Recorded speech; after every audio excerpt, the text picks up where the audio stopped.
व्यास मंच से लेकर के पीछे खड़े व्यक्ति तक, अगर कृपा नहीं होती ठाकुर जी की किसी पर भी, तो आप सब लोग अपने घरों में रजाई में होते, हीटर चला करके या फिर अंगीठी सिद्ध करके वहीं ताप रहे होते, बढ़िया गरम गरम चाय पी रहे होते, टोस्ट खा रहे होते। हम तो फिर भी 10 सवा 10 बजे आते हैं, आप लोग तो और पहले आके यहाँ विराजमान हो जाते हैं। कौन कहां से आता है, क्यों?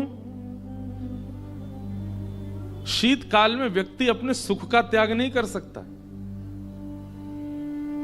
शीतकाल में व्यक्ति को अपना देह का अभिमान जो ग्रीष्म ऋतु में होता है वो शीतकाल में और अधिक बढ़ जाता है। देह का अभिमान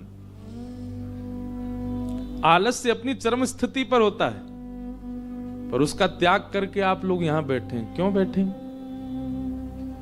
क्योंकि आपने किंचित कभी किसी कृपा का अनुभव किया तो है ठाकुर जी की। कोई कह नहीं सकता कि मुझ पर कृपा नहीं है।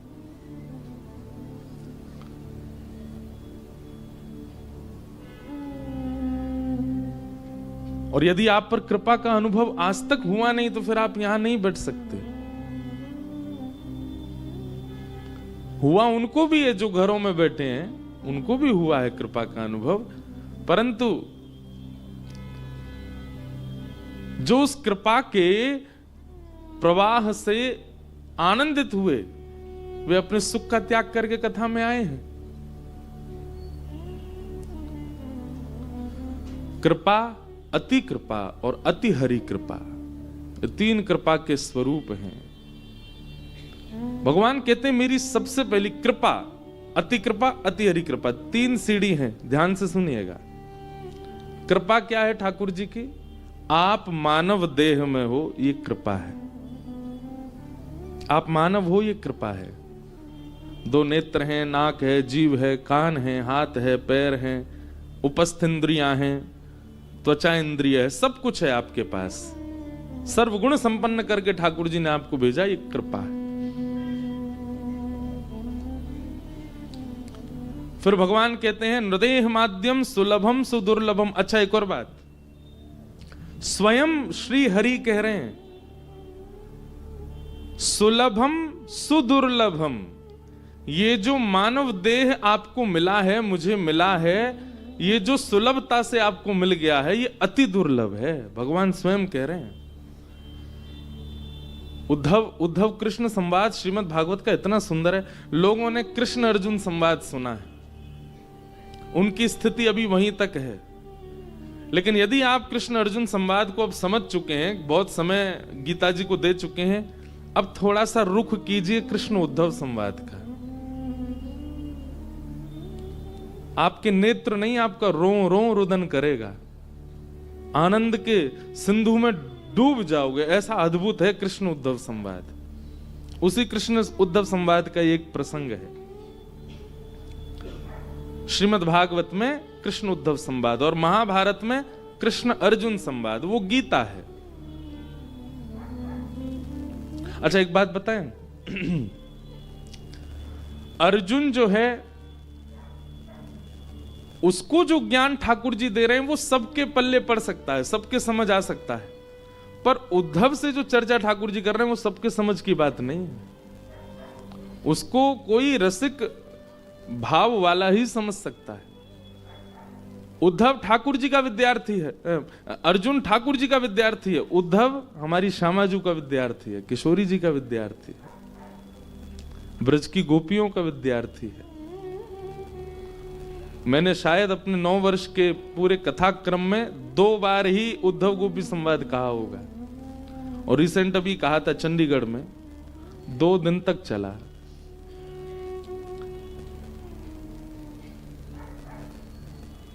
सब जगह कहने का विषय नहीं है, उद्धव का प्रसंग सब जगह प्रकट नहीं किया जा सकता।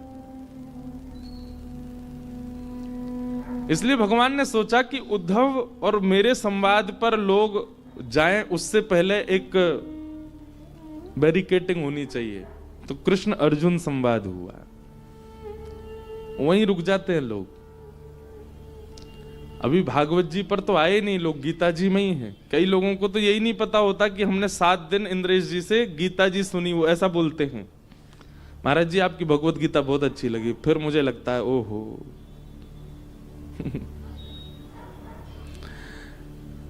अभी पूज्य रमन रीति महाराज जी घर पधारे तो मलुक पीठ महाराज जी की कथा थी।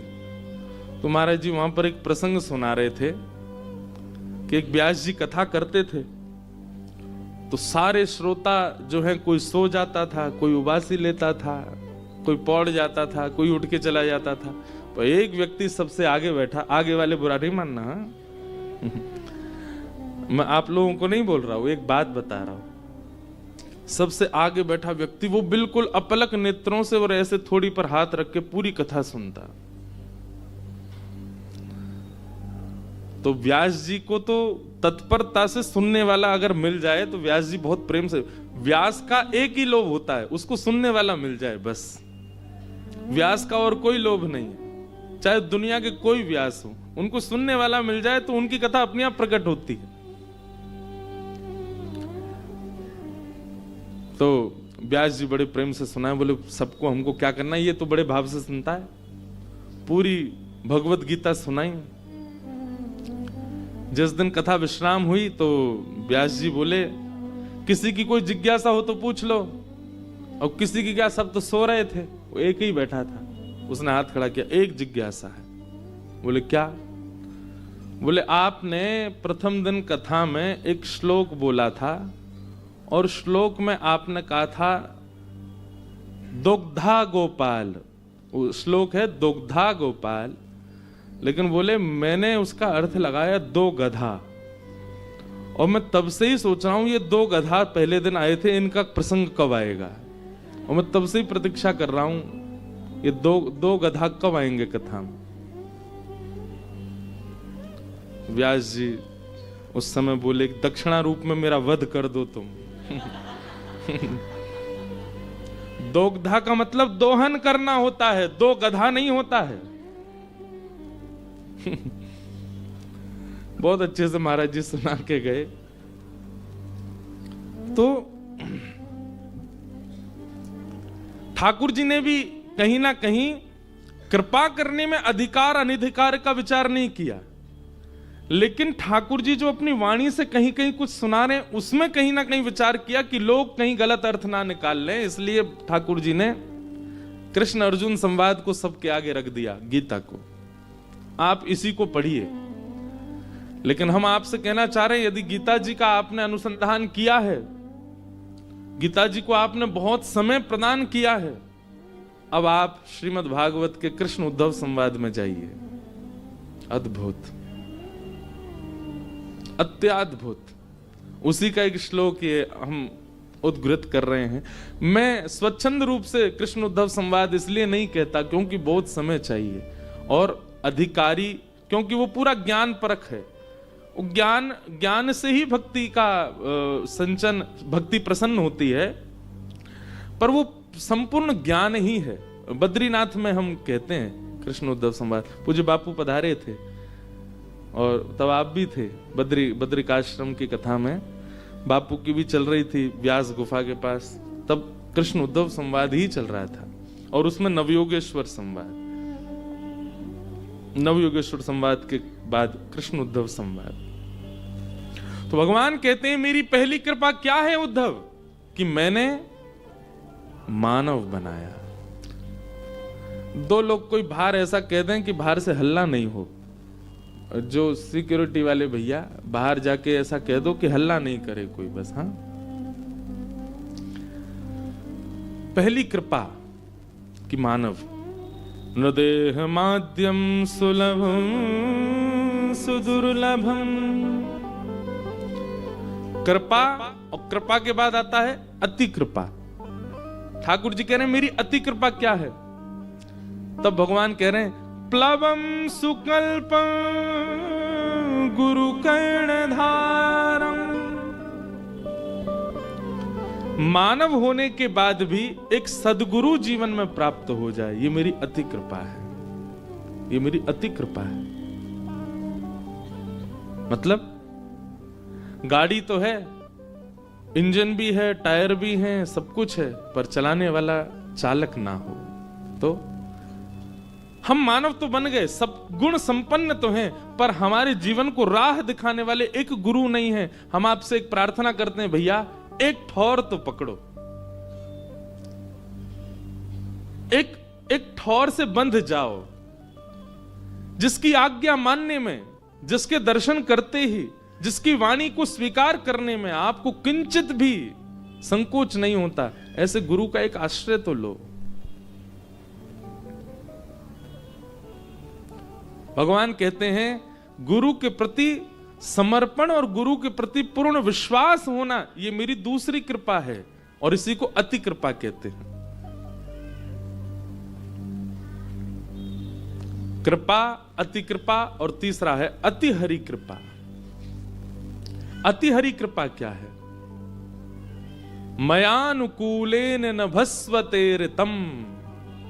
भगवान कह रहे हैं कृपा और अति कृपा का लाभ लेकर के जो अपने जीवन का उद्देश्य मुझे मान लेता है, किसी का उद्देश्य धन की प्राप्ति, किसी का उद्देश्य जीवन में उपलब्धियों की प्राप्ति, किसी का उद्देश्य कुछ, किसी का उद्देश्य कुछ, पर उसके जीवन का उद्देश्य ही मैं हूं। जैसे भक्तिमती मीराबाई का और कोई उद्देश्य नहीं है। मीराबाई का और कोई कारण ही नहीं है जीवित रहने का, केवल एक ही है, जिन भेषा मारो सांवरो रीझ है, मैं सो ही भेष धरूंगी, बाला मैं बैरागन होंगी। अद्भुत है मीरा चरित्र। जैसे गोस्वामी तुलसीदास, उनका उद्देश्य क्या है? केवल राम प्राप्ति। भगवान कहते हैं जब उद्देश्य ही केवल मेरी प्राप्ति बन चुका है, यह मेरी अति हरि कृपा है। तो कथा में आना, कथा श्रवण करना, यह अति कृपा है, पर कथा का जीवन में प्रयोग करके और फिर उस पथ को चुन लेना, यह अति हरि कृपा है। यह आपकी इच्छा से नहीं हो सकता है, यह सब ठाकुर जी की इच्छा से होता है। आप मानव बने उनकी इच्छा से, आप भक्ति कर रहे हैं उनकी इच्छा से, और भक्ति करके उनकी प्राप्ति के लिए बस एक कदम आपको अपने आप बढ़ाना है, उसके बाद की पूरे रास्ते की व्यवस्था वो भी ठाकुर जी करेंगे। इसलिए ये अति कृपा का स्वरूप है कि आप कथा में बैठे हो, पर कथा में बैठने के बाद उस कथा का कितना अनुसंधान कर रहे हो, ये अति हरि कृपा है। और उसमें भी काशी का ये क्षेत्र, संकट मोचन हनुमान जी का ये क्षेत्र, ऐसा भगवत भक्त परायण परिवार नियोजक संतों की जिन पर बड़ी कृपा, ये सब भगवान अति हरि कृपा आप पर करना चाहते हैं, ऐसा ठाकुर जी इशारा कर रहे हैं। ठाकुर जी अति कृपा करके कह रहे हैं अब मेरा इशारा समझो। काशी में कथा सुन रहे हो, नव वर्ष के प्रारंभ पर ही कर सुन रहे हो, संकट मोचन हनुमान जी के तट पर सुन रहे हो, सब व्यवस्था ठाकुर जी करके मानो इशारा कर रहे हैं अब आप अति हरि कृपा की ओर बढ़ो, मतलब उद्देश्य ठाकुर जी को बनाओ।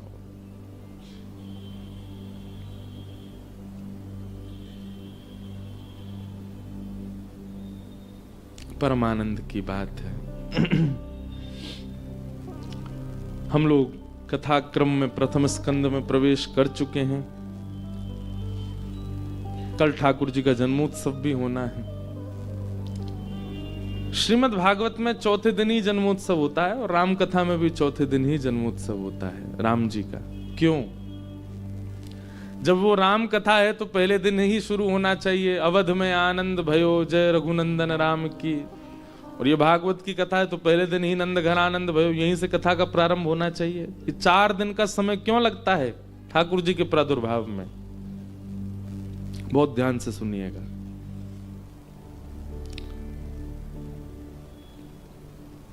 तीन गुणों के बारे में सब जानते हैं, रजोगुण, सतोगुण और तमोगुण।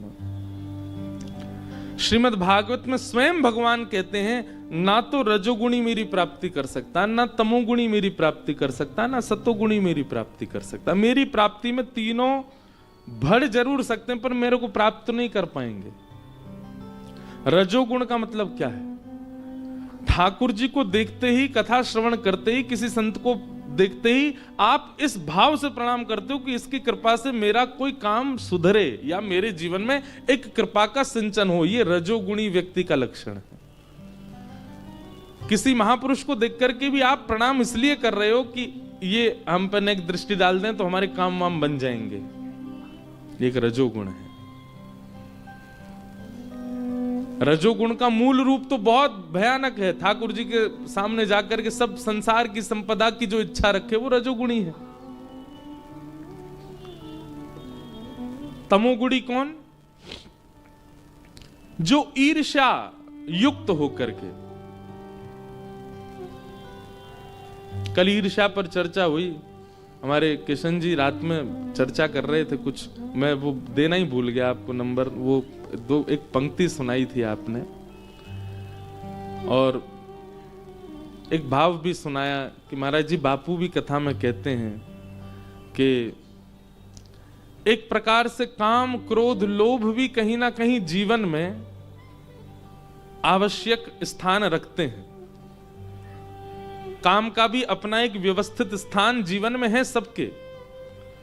क्रोध भी जरूरी है। अब बालक ऊधम मचा रहा, मां डांटे ही ना तो बिगड़ेगा, तो क्रोध का भी अपना एक स्थान है। लोभ का भी अपना एक स्थान है। लोभ भी कहीं कहीं जरूरी होता है। कई बार बालकों को पढ़ाने के लिए मां को लोभ देना पड़ता है। कई बार पारिवारिक जीवन में भी व्यक्ति कार्य में रत हो, उसको एक लोभ रखना पड़ता है, तभी उस लोभ के कारण वो कार्य में रत होता है। तो काम का भी जीवन में स्थान है, क्रोध का भी जीवन में स्थान है, लोभ का भी जीवन में स्थान है। पर ईर्ष्या, द्वेष और अहंता, इसका कोई स्थान नहीं, इनका कोई प्रयोग ही नहीं है जीवन में। और यही तीनों हमारे यहां, हमारे अंदर काम क्रोध लोभ से कई गुना ज्यादा है। ईर्ष्या, अहंता, अहंकार और द्वेष, इनका कोई अभिप्राय नहीं हमारे जीवन, कोई इनसे काम बनता ही नहीं हमारा कभी भी, फिर भी इनको रखना है।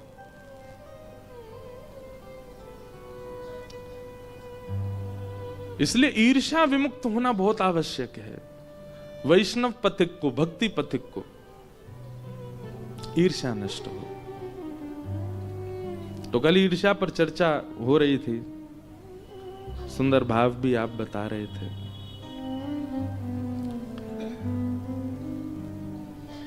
तो ईर्ष्या युक्त होकर के जो भगवत भाव में जाता है उसी को क्या कहते हैं? तामसी।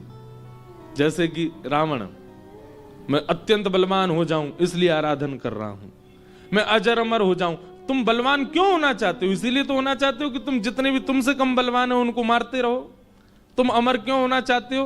कि जो अमर नहीं है उनको मार सको, उन पर तुम आक्रमण कर सको। इसीलिए उसकी भक्ति तामसी है। राजस भक्ति, तामस भक्ति और तीसरी है सात्विक भक्ति। बहुत ध्यान से सुनिएगा। हे नाथ, आपकी बड़ी कृपा है मेरे ऊपर, बस ये कृपा मुझ पर बनाए रखना। यह सात्विक भक्ति है। और इतनी कामना रखने वाला भक्त भी भगवत प्राप्ति नहीं कर पाता। मेरे जीवन में अनुकूलताएं हैं, ठाकुर जी इस अनुकूलता को बनाए रखना, बाकी इससे अधिक मेरी कोई कामना नहीं है। यह भी एक प्रकार की सात्विक भक्ति है, पर यह भी ठाकुर जी को प्रिय नहीं। ठाकुर जी को प्राप्त तो वही कर सकता है। कौन? जिसके चित्त में निर्गुण भक्ति है। निर्गुण भक्ति का मतलब क्या है?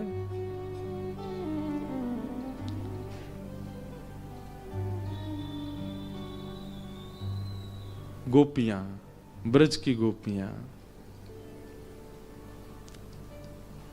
एक हतो सो गयो श्याम संग, को राधे कोई ऊधो मन न रहे 10-20। उद्धव, हमारे पास कोई 10-20 मन नहीं है। एक परिवार को दे दें, एक पति को दे दें, एक बच्चों को दे दें और एक कृष्ण को दे दें। एक ही मन है हमारे पास, एक हतो सो गयो श्याम संग। और वो ठाकुर जी अपने संगी ले गए। अब तुम कह रहे हो कि पर ब्रह्म से मन हटा करके परिवार में लगाओ। अरे भाई, एक ही मन है, 10-15 मन नहीं है कि यहां भी लगाएं वहां भी लगाएं। और वो गया ठाकुर जी के साथ। अब क्या करें? ये निर्गुण भक्त है, ये निर्गुण भक्त का लक्षण है।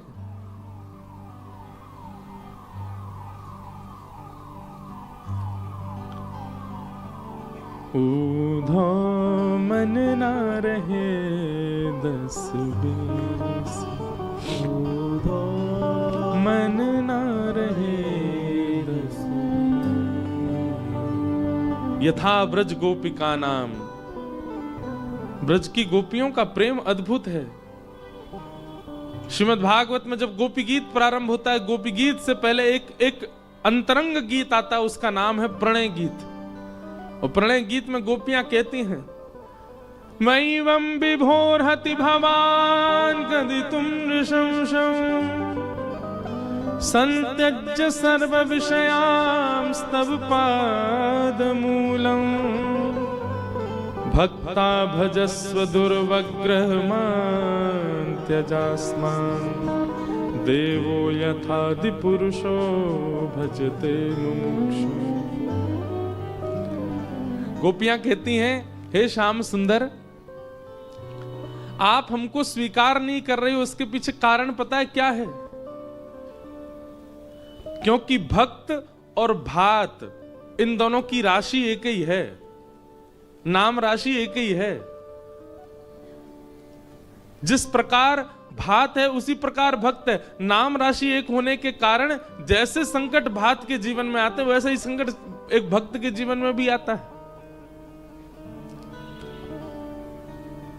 भात को पहले कूटा जाता है, उसके छिलके को हटाया जाता है, जलते खोलते पानी में डाल दिया जाता है, उबाल करके उसको मीड़ा जाता है। जब वो बिल्कुल नरम, उसका गर्भ तक पूरा कांप उठता है गर्म जल से, तब उसको पाया जाता है। आप भी ऐसा ही करते हैं भक्तों के साथ, उसको दुनिया भर के कष्ट देते हैं। भाई छोड़या बंधु छोड़या, छोड़या जग सोई, साधुअन संग बैठ बैठ लोक लाज खोई। मीराबाई कह रही है, सब छूट गया मेरा, और ये बात निश्चित है, सब छूटेगा। ठाकुर जी आएंगे तो सब छूटेगा। क्षमा कीजिएगा, आपका सब कुछ व्यवस्थित है और आप कह रहे हैं कि ठाकुर जी आपको प्राप्त हो गए। आप झूठ बोल रहे हो। नहीं, संसारी व्यवस्थाएं सब डगमगा जाएंगी, तब आएंगे ठाकुर जी जीवन में। किसी के भी प्रसंगों को उठा करके देख लीजिए, व्यवस्थित अवस्था में ठाकुर जी किसी को नहीं मिले हैं। संसार के प्रति राग, संसार के प्रति प्रेम, संसार के प्रति ममत्व सब जब बिल्कुल नष्ट, अरे कहां तक कहें, स्वयं के प्रति भी अभिमान जब शून्य हो जाता, तब मिलते हैं ठाकुर जी। और उस स्थिति में आ चुकी हैं ब्रज की गोपियां।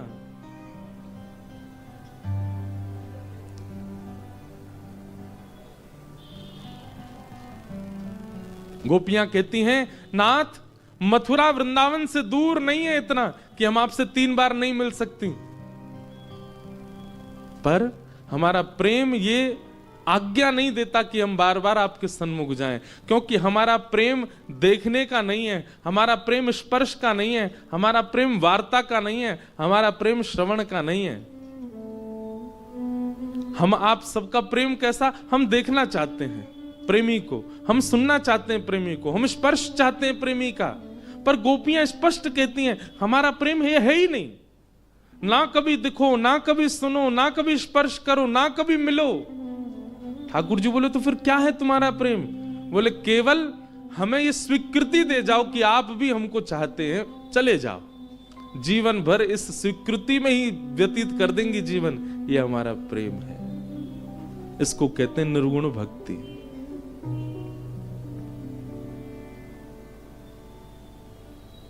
यह है निर्गुण प्रेम।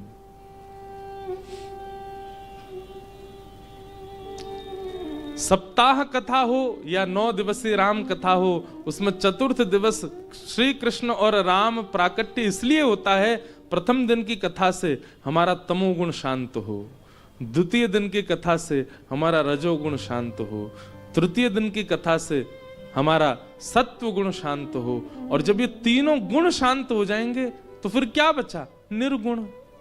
और जब निर्गुण बनोगे तब राम आएंगे, तब कृष्ण आएंगे। बिना निर्गुणता के नहीं आ सकते।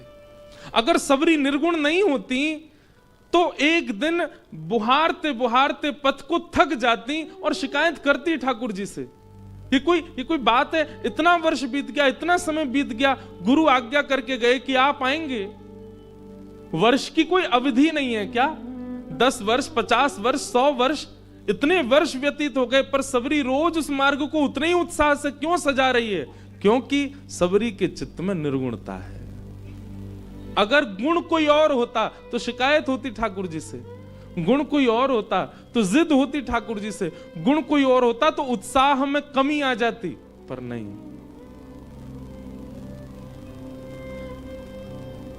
निर्गुणता, और इसी निर्गुणता के चलते संपूर्ण जीवन व्यतीत कर दिया। पथ बुहारते बुहारते कोई शिकायत नहीं की, कोई जिज्ञासा नहीं की, ठाकुर जी आए। अगर निर्गुणता नहीं होती सुदामा में तो शिकायत होती ठाकुर जी से, लाला तू मेरे संग पढ़ो गुरुकुल में, गुरु घर में, तेरे कामन को मैंने कियो, तो को भोजन मैंने पवायो, अपनी गोद में मैंने सुवायो, और यहाँ जगत नियंता जगदाधार बन के बैठो, सब पे कृपा कर रहा हो। यहाँ 3-3 दिन से हम भूखे रह रहे हैं, हम पर नेक दृष्टि ना है तेरी? सुदामा की कोई शिकायत नहीं है ठाकुर जी से। क्यों? निर्गुण भक्ति।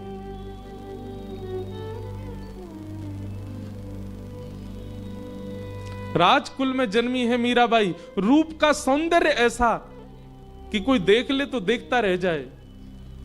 ना पिता घर में कोई कमी है, और जिस घर में ब्याह हुआ ना वहां कोई कमी है, परंतु आधी रात महल तज चल दी, रहा ना मनवा बस का, गिरधर की दीवानी मीरा। क्या हुआ? नाम छूटा अपयश का। अपयश की अब कोई चिंता नहीं है।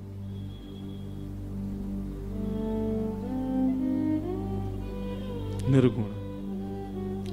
इसलिए कथा में 3 दिन का समय लगाया जाता है ठाकुर जी के प्रादुर्भाव में, ताकि सुनने वाले श्रोता के चित्त से तमोगुण, रजोगुण और सत्वगुण, ये जितनी मात्रा बढ़ी हुई है उनकी, वो थोड़ी कम हो जाए। तभी निर्गुण प्रेम करने वाले ठाकुर जी प्रकट होंगे। निर्गुणता बहुत आवश्यक है। इसलिए हम पूर्ण रूपेण निर्गुणी तो नहीं बन पाते, पर हां 3 दिन के कथा प्रसंगों से सत्वगुण जो इतने ऊपर चढ़ा हुआ था, तमोगुण जो इतने आकाश को छू रहा था, तमोगुण जो हमारे भीतर था, वो कथा की कृपा से थोड़ा कम हो जाता है। तब रामकृष्ण का प्रादुर्भाव होता है। और एक और बात, अगर निर्गुण बने बिना आप ठाकुर जी की लीला में प्रवेश कर गए तो आपसे अपराध बनेगा ही बनेगा। आप ठाकुर जी के रूप पर, ठाकुर जी की लीला पर, ठाकुर जी के किसी ना किसी भाव पर संशय कर बैठेंगे। इसलिए निर्गुण बनना बहुत जरूरी है। निर्गुण मतलब शून्य, कोई गुण नहीं है, बस प्रेम। और प्रेम बंधुओं गुण नहीं है, प्रेम स्वभाव है, प्रेम विचार है। प्रेम आत्मा में आता है, मन में नहीं आता है। मन में आता तो गुण हो जाता, वो आत्मा में आता है। इसलिए देह त्याग के बाद भी कई बार प्रेम अनवरत रहता है।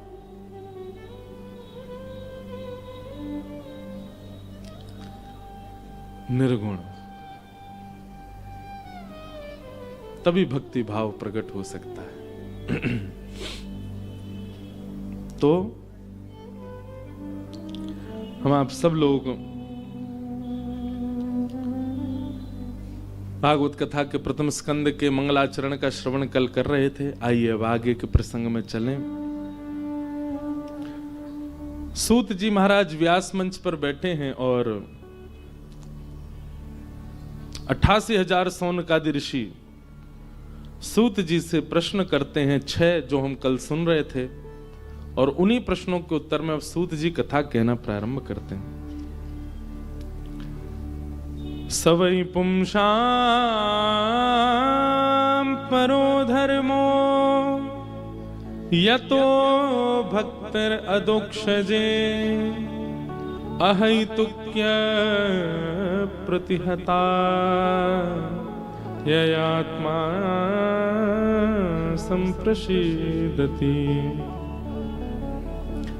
सवै पुंसां परो धर्मो यतो भक्तिर अदोक्षजे। बहुत ध्यानपूर्वक सुनिएगा सब लोग। सभी प्राणी मात्र का एक ही परम धर्म है, क्या? अदोक्षज भगवान की अहेतुकी भक्ति। अहेतुकी भक्ति किसको कहते हैं? न विच्छिन्न होने वाली भक्ति को अहेतुकी भक्ति कहते हैं। मानव का स्वभाव ऐसा होता है कि वो परिस्थिति की विपरीत अवस्था में डगमगा जाता है, लेकिन ठाकुर जी के प्रति आपका प्रेम कभी डगमगाए ना, वो सदा न विच्छिन्न होने वाला बना रहे, अहेतुकी भक्ति बनी रहे, यही परम धर्म है। और क्षमा कीजिएगा, अहेतुकी भक्ति आपके चाहने से नहीं होगा, गुरु कृपा। एक बात बहुत ध्यान से सुनिएगा, गुरु कभी आज्ञा नहीं देते, तो गुरु आज्ञा के रूप में सामर्थ्य देते। अगर गुरु कह रहे हैं ये करो, आपको लगेगा कि ये आज्ञा है, नहीं, उन्होंने सामर्थ्य भी दी है, आप बस करने लग जाओ, वो होगा कार्य। इसलिए गुरु प्रियता, गुरु प्रसन्नता बहुत आवश्यक है भगवत प्राप्ति में। श्रीमद् भागवत स्पष्ट कहती है, प्रयच्छति गुरु प्रीतो वैकुंठम योग दुर्लभम। अहेतुकी भक्ति ठाकुर जी के प्रति आपकी नहीं बन सकती, आपकी गुरु कृपा से ही बनेगी। हम व्यास मंच पे बैठे हैं, हमने जब अपने जीवन की पहली कथा की, तलगा जरड़ा में भी बापू को यह प्रसंग सुनाया था, तो प्रथम कथा व्यास मंच पर बैठते ही पहले तो बहुत भय लग रहा था, कथा कैसे होगी, इतने सारे लोग बैठे हैं, हम पता नहीं कोई भूल भाल नहीं जाए। और यही हुआ, व्यास मंच पे बैठते ही मैं भागवत जी का पहला श्लोक ही भूल गया। अब मैं तो इतना घबराहट में कि अब कैसे सुनाऊं, 5000 लोग बैठे हैं, पूज्य पिताजी महाराज, और उसमें भी सबसे ज्यादा मैं भयभीत यूं हो गया कि रमन रेती वाले महाराज जी सामने बैठे हैं। अब वो तो पूरी कथा बिल्कुल गंभीर होकर के सुनने को बैठते हैं, पहली बार व्यास मंच पर बैठे हैं। हमने अपने गुरुजी पिताजी महाराज के गुरुजी का चित्र रहता, उनका स्मरण किया मैंने, हे गुरुदेव भगवान कृपा करो, कैसे भी करके आपने अपने शिष्य की तो नैया पार कर दी, अब शिष्य की नैया पार करो। तो प्रथम दिन की कथा गुरु कृपा से ठीक ठाक हो गई। अब प्रथम प्रयास में इतना भी ठीक कुछ हो जाए तो व्यक्ति को एक सूक्ष्म अभिमान आ जाता है, वो हम में आ गया। सब लोग इतनी प्रशंसा कर रहे थे, हमारी बहनें, हमारी माताजी सब इतने प्रसन्न, बोले वाह लाला तो बन गया वक्ता। और हमको अभिमान हो, मैंने कि देखो क्या बढ़िया कथा सुनाई है सबको, सब लोग प्रसन्न हो रहे हैं। पर दूर बैठे हमारे नाना जी, वो हमारे चेहरे के आव भाव देख के समझ रहे थे, बोले कि अभिमान हो रहा है इसको। हमारे पूज्य नाना जी ने व्यास मंच पर बैठने से 15 मिनट पहले हमारी गुरु दीक्षा करवाई पिताजी से। व्यास मंच पर जिस दिन पहली बार बैठे, उसी दिन 20 जुलाई 2015, उसी दिन हमारी गुरु दीक्षा भी हुई पिताजी से। और पिताजी महाराज बोले अभी समय नहीं है, इतने लोग आए हैं, व्यवस्था। नाना जी पीछे पड़ गए, बोले नहीं दीक्षा दो लाला को।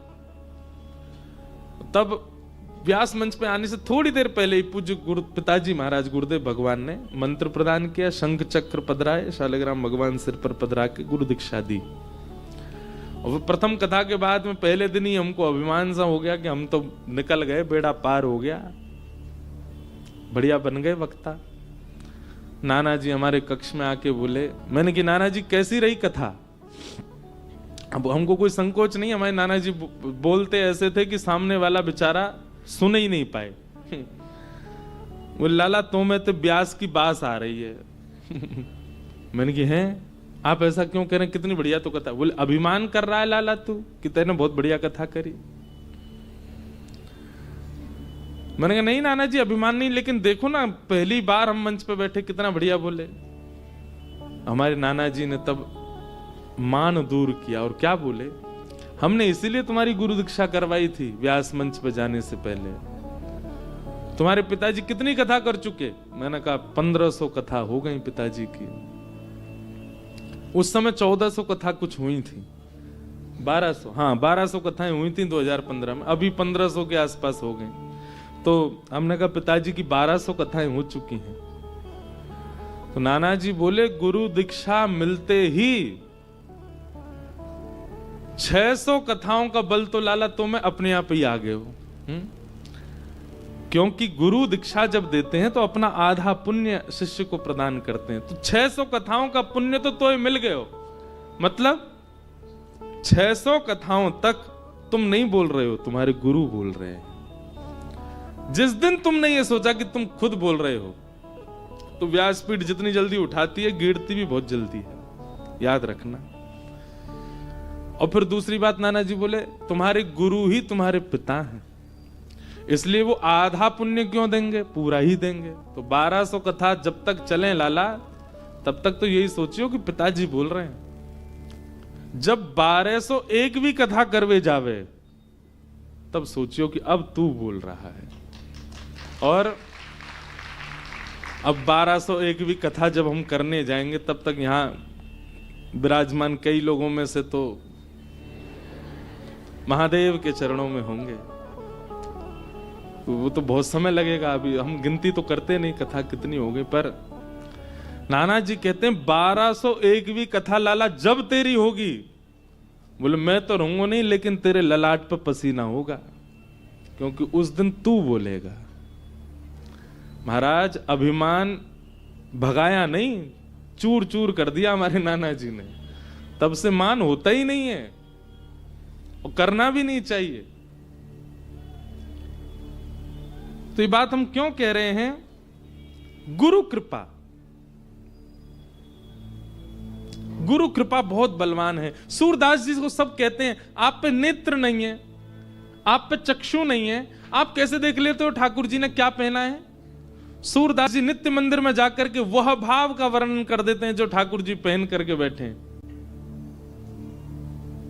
पीली पीतांबर आज ठाकुर जी ने पहनी है, ऐसी पाग धारण करी हुई है, कानन में मकराकृत कुंडल पहने हैं, कटाक्ष नेत्र ठाकुर जी के, मोतीन की माल पहन रखी है, सुंदर ठाकुर जी की पीली पोशाक है। आज ठाकुर जी ने ऐसे मोजा पहने, शीतकाल में मोजा पहनते हैं लाल जी, ऐसे मुजरी पहनी है, हाथन में ऐसे। अब नेत्र वाले कह रहे हैं कि हम तो आंख खोल के नहीं देख पा रहे वो श्रृंगार जो सूरदास बिना नेत्रों के देख रहे हैं। सूरदास जी से किसी ने कहा सूरदास कैसे देख लेते हो आप? भरोसो दृढ़ इन चरणन केरो, श्री वल्लभ नख चंद्र छटा बिन, सब जग माही अधेरो, भरोसो दृढ़ इन चरणन के। गुरु के वचनों के प्रति विश्वास। इसी काशी में ही श्रीमद वल्लभाचार्य जी महाराज, आज जितने घरों में लड्डू गोपाल बैठे हैं सब वल्लभाचार्य महाप्रभु की कृपा है। जितने घरों में ठाकुर जी की सेवा हो रही है श्रीमद वल्लभाचार्य जी की कृपा है। श्रीनाथ जी दर्शन दे रहे हैं, ये श्रीमद वल्लभाचार्य जी की कृपा है। उन श्रीमद वल्लभाचार्य जी को काशी ने भगवत धाम का दर्शन कराया। देखो कैसा परस्पर प्रेम है वृंदावन और काशी का। काशी में जो पहले आते हैं काशी उनको वृंदावन भेज देता है, और वृंदावन में जो रमते रहते हैं उनको वृंदावन कई बार काशी भेज रहा है। श्रीमद वल्लभाचार्य जी ब्रज में रहे। श्रीनाथ ठाकुर जी, श्रीनाथ जी, आपको पता है श्रीनाथ जी 60 वर्ष तक पयोव्रती रहे। एकमात्र ऐसा भाव आपको संसार में देखने को मिलेगा, भक्त ने भगवान के लिए व्रत किए हैं पर भगवान ने भक्त के लिए व्रत किया। श्रीनाथ जी 60 वर्षों तक दूध पर रहे। क्यों? जब सद्दू पाणे के यहाँ श्रीनाथ जी प्रकट हुए तो श्रीनाथ जी सद्दू पाणे जो ब्रजवासी था उसकी गैया का दूध पी जाते थे ठाकुर जी। सद्दू पाणे ने जाकर के गिरिराज जी से श्रीनाथ जी को जब बाहर निकाला तो अरे हमारे यहाँ ठाकुर जी प्रकट भये, इनके लिए भोग लाओ, प्रसादी लाओ, नैवेद्य लाओ। ठाकुर जी बोले नहीं, जब तक श्रीमद वल्लभाचार्य जी नहीं आ जाएंगे तब तक केवल दूध पीऊंगा मैं। और ठाकुर जी श्रीमद वल्लभाचार्य जी महाराज संभवतः 60 वर्ष बाद पहुंचे और तब तक ठाकुर जी पयोव्रती रहे, केवल दूध पे रहे। और श्रीमद वल्लभाचार्य जी महाराज जब पहुंचे तब आपको जब ये बात पता चली कि ठाकुर जी ने 60 वर्ष से केवल दूध ही पियो है, तब आपने अन्नकूट 56 भोग बनवाए और ठाकुर जी का अन्नप्राशन संस्कार, मतलब कलिकाल में श्रीनाथ जी का 56 भोग लगा करके ठाकुर जी को अन्न पवाया। 60 वर्ष तक ठाकुर जी पयोव्रती रहे। ऐसे श्रीमद वल्लभाचार्य जी महाराज, उनको काशी में भगवत दर्शन हुआ। और कैसे आए वो कथा भी बड़ी सुंदर है कि वल्लभाचार्य जी महाराज प्रयाग में विराज रहे थे और एक समय आने पर महाप्रभु जी के मन में ऐसा भाव आया कि अब मुझे गृहस्थाश्रम त्याग करके वन में जाना चाहिए, लेकिन इसमें नियम है कि पत्नी की आज्ञा अगर नहीं होगी तो आप नहीं जा सकते। पता चली रात रात में चले गए बिना बताए तो पाप और लगेगा, उसकी आज्ञा लेनी पड़ेगी आपको।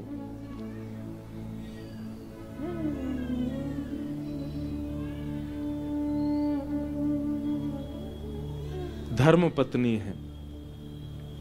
हमने कथा करते करते कई नियमों को जीवन में लाने का मन बनाया कि ये नियम करेंगे। अग्निहोत्र का भी मन आया थी तो हमने मलुकपीठ महाराज जी से पूछा तो महाराज जी बोले अभी ब्याह नहीं हुआ आपका, पहले ब्याह करो, गृहिणी आए फिर उससे आज्ञा लेना, वो राजी हो तब नियम धारण करना।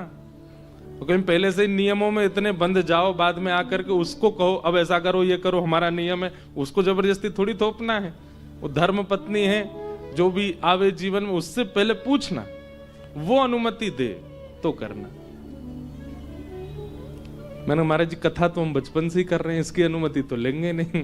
बोले नहीं ये विषय अलग है, पर आत्म कल्याण के जो भी नियम आप बनाना चाहते हैं उसके लिए धर्म पत्नी से पूछना चाहिए। तो श्रीमद वल्लभाचार्य जी ने अपनी पत्नी से पूछा कि अब मैं निर्वाण पर जाना चाहता हूं, अब मैं सब छोड़ करके एकांतवास रह करके और बस गृहस्थाश्रम का त्याग करके जाना, तो आप आज्ञा कर दो। पत्नी ने स्पष्ट मना कर दिया, बोले बिल्कुल कहीं नहीं जाना, यहीं बैठे रहो, संग ही रहो, कोई वन वन में नहीं जाना। महाराज प्रभु जी बोले गोपाल जी की शायद इच्छा नहीं है, इसीलिए पत्नी आज्ञा नहीं दे रही है।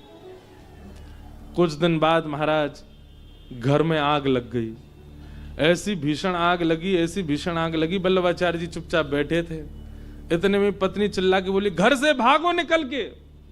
वल्लभाचार्य जी बोले आज्ञा मिल गई, जय हो प्रणाम। और तुरंत महाराज गृह त्याग करके काशी आ गए। अब पत्नी ये नहीं बोल सकती कि मैंने आज्ञा नहीं दी थी। और तब कहीं ऐसा वर्णन है 80 घाट पर, कहीं ऐसा वर्णन है हनुमान घाट पर। महाप्रभु जी बैठ करके गोपाल जी का चिंतन कर रहे थे। और गोपाल जी का मंदिर भी है यहाँ, कहाँ? हाँ आप लोगों को पता है, गोपाल मंदिर। वो ठाकुर जी ने 3 परिक्रमा लगाई है वल्लभाचार्य जी के साथ पूरे पृथ्वी की। तो महाप्रभु जी को फिर एक अद्भुत प्रकाश का अनुभव हुआ। और आप जैसे मार्ग पर व्यक्ति चलता है, ऐसे गंगा जी पर चलते चलते मध्य में गए और मध्य से ही सशरीर भगवत धाम प्रस्थान किया, काशी। तो काशी और वृंदावन का परस्पर बड़ा प्रेम है। काशी को भजने वाले को कई बार वृंदावन की प्राप्ति हो जाती है और वृंदावन को भजने वाले कई बार काशी आते हैं। तो ये अंतरंग प्रेम। मैं तो एक बात मैंने बताई, बहुत प्रसिद्ध भी, वो लोग बागों ने बहुत वायरल की।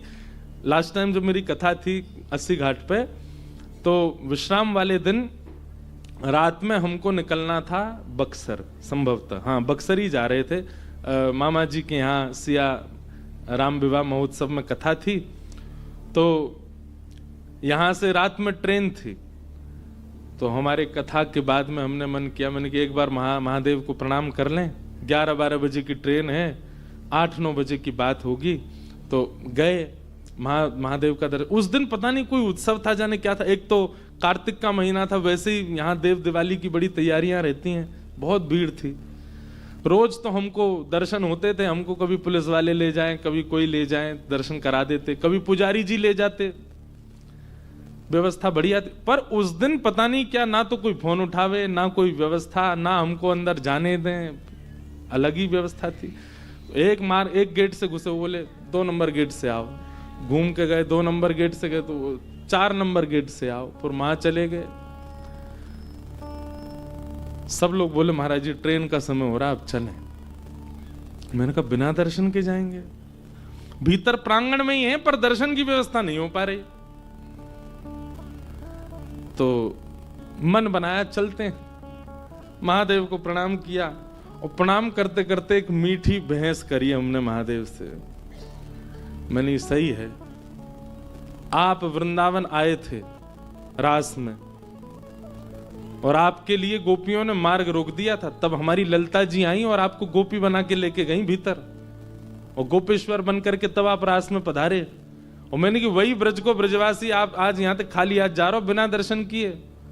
ठाकुर जी तो शिकायत करूंगा आपकी, मैं ललिता जी से शिकायत करूंगा, जिन पर कृपा करके आपने गोपी बना के उनको ब्रज में बुलाया। मैंने कि ब्रजते आए, हमें दर्शन ही नहीं दे रहे हैं।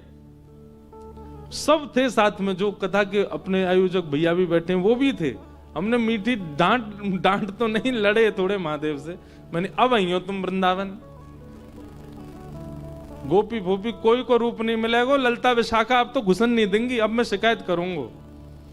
बस ये कह के हम पीछे मुड़े तो सप्तऋषि आरती का समय हो रहा था, और तभी एक महाराज जी आए, वो आरती जो करते हैं। अरे व्यास जी यहाँ खड़े हो, दर्शन हो गए? मैंने कहा नहीं, दर्शन नहीं हुए। हाथ पकड़ के, मतलब 1.5 मिनट भी नहीं हुआ, सीधे ले गए महादेव के सामने जाके बैठा दिया। बोले प्रणाम कर लो।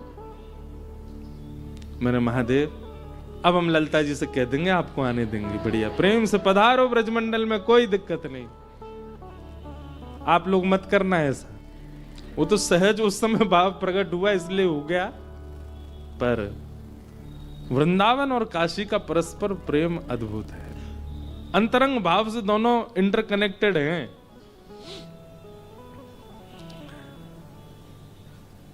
तो गुरु कृपा भरोसो दृढ़ चरणन के। अहेतुकी भक्ति आपके चाहने से आप प्रकट नहीं कर पाओगे, गुरु कृपा से हो जाएगा। अब आप लोग मन में सोच रहे होंगे गुरु कृपा का मतलब क्या है महाराज जी? कि गुरु जी हमको बोलेंगे कि चल बेटा बालक मेरी कृपा है तुझ पे, तू नहीं। जिस गुरु के आप श्रवण करते हैं या जिन गुरु को आप वंदन करते हैं, उन गुरु की वाणी से निकली हुई आज्ञा, उस आज्ञा को करने में आपको तनिक भी सोचना नहीं पड़ता और उस आज्ञा का तुरंत आप पालन कर लेते हैं। ये एक प्रकार की गुरु कृपा है। आप ये समझ लीजिए कि आप पर गुरु कृपा, क्योंकि आपको दोबारा सोचना नहीं पड़ता कि गुरु जी ने ऐसा कहा, मैं करूं कि नहीं करूं। हमारी गुरुवाणी ऐसी निकली है, इस पर मैं विचार कर रहा हूं, संशय कर रहा हूं, संदेह कर रहा हूं। इसका मतलब है गुरु कृपा से आप विमुख हो, लेकिन आज्ञा होते ही आप तुरंत करने लगते हैं, उसमें किंचित भी विचार नहीं करते हैं। ये गुरु कृपा है। और गुरु कृपा यदि हो जाएगी तो ये जो बात है, धर्म सवै पुंसाम परो धर्मो यतो भक्तिर अदोक्षजे अहै तुक्य प्रतिहता ये आत्मा संप्रसिद्धति। दर्शन होगा, अहेतुकी भक्ति बनेगी ठाकुर जी के श्री चरणों। सूत जी महाराज इस प्रकार कथा का प्रारंभ करते हैं, भगवान के 24 अवतारों का वर्णन करते हैं, और अवतारों का वर्णन करते हुए फिर भागवत जी के निर्माण का कारण बताते हैं। श्रीमद् भागवत जी की रचना क्यों हुई? इदं भागवतं नाम पुराणं ब्रह्म संहितम् उत्तम श्लोक चरितं चकार भगवान ऋषि। वेदव्यास जी महाराज ने भागवत की रचना की। क्यों की? क्योंकि ब्रह्म नदी सरस्वती के तट बद्रिकाश्रम में वेदव्यास जी महाराज ने अपनी दिव्य दृष्टि से देखा, कलिकाल के लोगों की मनस्थिति पहचान गए। तब वेदव्यास जी ने विचार किया कि मैं ऐसा क्या लिखूं जिससे कलयुग के मानव अपना कल्याण कर सकें। तब आपने अनेक पुराण, उपनिषद, वेद सबकी रचनाएं करना प्रारंभ किया, लेकिन मन को शांति नहीं मिली। बहुत ध्यान से सुनिएगा, आपके प्रयास में कोई कमी नहीं है, आपकी क्रिया में कोई कमी नहीं है, आपकी व्यवस्था में कोई कमी नहीं, पर फिर भी आपका हृदय अशांत है। इसका मतलब किस चीज की कमी है? वो बात यहां स्पष्ट होगी, इसलिए ध्यान से सुनिएगा। आप प्रयास पूरा कर रहे हैं, परिश्रम पूरा कर रहे हैं, क्रिया भी भली भांति कर रहे हैं, सब कुछ व्यवस्थित हो रहा है, पर मन को शांति नहीं मिल रही। मन को यह अनुभव नहीं हो रहा कि मैंने जो किया है वो उत्तम है। मन अशांत सा है। इसके पीछे कारण क्या है? वेदव्यास जी कहते हैं मैंने सब कुछ रच दिया, लेकिन फिर भी मेरा जब मन अशांत हुआ, तब श्री नारद जी आए और नारद जी ने आके कहा, हे व्यास जी, आप इतने उदास क्यों लग रहे हैं? व्यास जी बोले, देखो कितनी पोथियां लिख दी मैंने, पर मेरा मन शांत नहीं है। मेरे मन को आनंद का अनुभव नहीं हो रहा। मेरे मन को मेरे की गई क्रिया पर अनुकूलता नहीं दिखती है। क्रिया बहुत अच्छी हो गई है, पुराण बहुत अच्छे लिखे गए हैं, लेखन कार्य बहुत अच्छा है, सारे भाव मैंने पूरे कर दिए, पर मेरे मन को संतोष नहीं हो रहा है। एक असंतुष्टि सी लग रही है मन में। क्यों? नारद जी बोले, मैं बताऊं कारण? व्यास जी बोले, बताओ। भवतानुदित प्रायम यशो भगवतो मलम ये नैवासौ न तुष्येत मन्ये तद्दर्शनम खिलम। बहुत ध्यान से सुनो। आपने जितने भी भगवान के यश लिखे हैं, जितने भी पुराण लिखे हैं, वेद आदियों का आपने निर्माण किया है, सब कुछ बहुत अच्छा है, पर इन सब में केवल 4 बातें प्रधान हैं। कौन कौन सी? धर्म, अर्थ, काम, मोक्ष। इनको क्या कहते हैं? चतुर्विध पुरुषार्थ। ये 4 क्रियाएं आपने प्रधान रूप से लिखी हैं। पंचम पुरुषार्थ का आपने दूर दूर तक कहीं भी उल्लेख नहीं किया, इसलिए आपका मन अशांत है। पंचम पुरुषार्थ क्या है? पंचम पुरुषार्थ क्या है?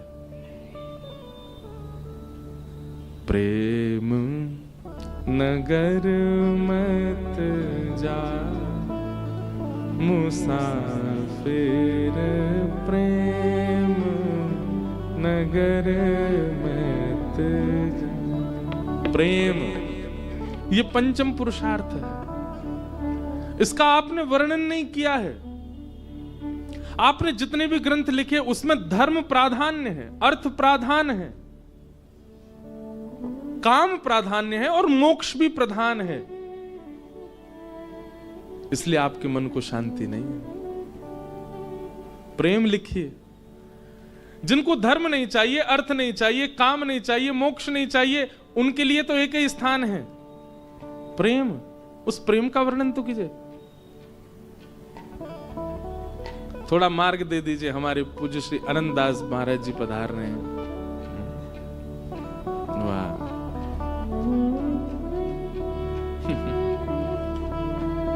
वन नाइट बाबा, फ्लाइंग बाबा। बोलो भक्तवत्सल भगवान की, काशी विश्वनाथ भगवान की। नमः पार्वती पतये हर हर। वाह, बड़ी कृपा। पूज्य महाराज जी महाराज जी यहाँ आ जाओ। जय हो।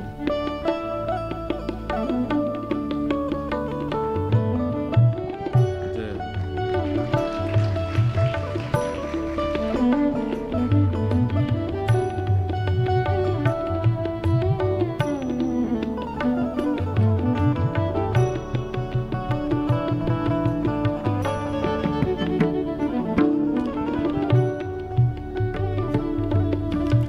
दुनिया के लोग व्यास मंच को प्रणाम करते हैं तो क्योंकि अनुष्ठानिक कथा करते हैं ना, हम तो अनुष्ठान भी चलता है, ब्राह्मण पाठ भी कर रहे हैं, तो कुछ ना कुछ भेंट देते हैं। महाराज जी हमारे जब भी मंच पे प्रणाम करते हैं डॉलर देते हैं। कभी ऑस्ट्रेलियन डॉलर देंगे, कभी अभी पिछली बार कहाँ मिले, वहां तो दिनार ले आए थे महाराज जी, वहां का कहाँ का पता नहीं। मैंने कहा वाह महाराज जय हो।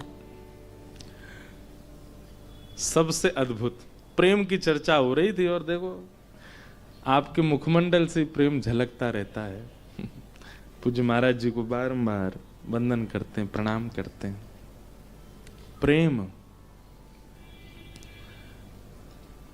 आपने धर्म अर्थ काम मोक्ष की सब जगह व्याख्या की है, प्रेम का कहीं भी प्रस्तुतिकरण नहीं है, इसलिए आपका हृदय अशांत है। हमारे ब्रज वृंदावन में आज भी लोगों की इच्छा नहीं है कि उनको मुक्ति प्राप्त हो, मोक्ष मिले। मोक्ष की कामना ब्रजवासी नहीं करते। हमारे ब्रज में कहें मुक्ति नौन सी खारी लागे, नमक जैसी खारी खारी लगे मुक्ति, हमें नहीं चाहिए। लाला तू हम पे बहुत रीझ गए हो, हे बांके बिहारी तू हम पे बहुत प्रसन्न है गए हो, तो कृपा कर दियो, मोरहू बनाओ तो बनाओ श्री वृंदावन को। फिरते हमें मोर बनाए दियो, बंदर बनाए दियो, कछुआर बनाए दियो, पर हमको मुक्ति नहीं चाहिए, हमको पुनर्जन्म चाहिए, वृंदावन में ही चाहिए। नारद जी बोले व्यास जी अब इन ब्रजवासियों के लिए आपने क्या लिखा, इनको तो मोक्ष ही नहीं चाहिए।